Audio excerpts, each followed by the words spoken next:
سیدنا امام جعفر الصادق کی ایک مثال دیتا ہوں. سیدنا امام جعفر الصادق کی رضی اللہ تعالیٰ عنہ، ان کی مثال امام قشیری نے بیان کیا الرسالہ میں. فرمایا ایک شخص کا تھیلا گم ہو گیا، تھیلا چوری ہو گیا، گم ہو گیا. اس میں 1000 دینار تھے. ہر طرف دوڑتا دیکھتا کہ کون لے گیا ہو. اچانک اس جگہ آیا تو دیکھا کہ سیدنا امام جعفر الصادق رضی اللہ تعالیٰ عنہ نماز پڑھ رہے ہیں. اس نے آپ کو پکڑ لیا. اس نے سمجھا یہ کھڑا اسی جگہ، اسی نے میری چوری کی ہے اور اب نماز پڑھنے لگ گئے. اس نے پکڑ لیا. جب نماز سے فارغ ہوئے اس نے کہا کہ آپ نے میرا تھیلا چوری کر لیا.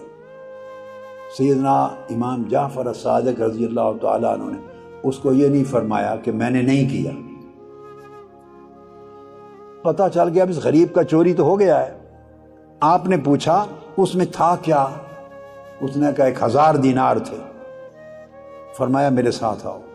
گھر لے گئے، اندر جا کے 1000 دینار اس کو دے دی. وہ 1000 دینار لے کے چلا گیا. تھوڑی دیر کے بعد اس کو تھیلا مل گیا، کہیں پڑا تھا اور 1000 دینار بھی موجود تھے.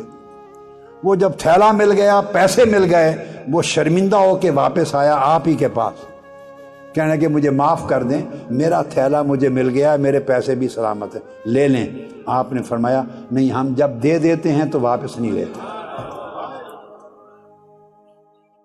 جب کسی کو دے دیتے ہیں تو واپس نہیں لیتے. وہ چکرا گیا. اس نے ساتھ والے لوگوں سے پوچھا یہ شخص ہے کون؟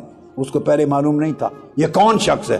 فرمایا یہ جعفر بن محمد ہے، حضور علیہ السلام کا گرینڈ سن ہے، آقا علیہ السلام کا نماز.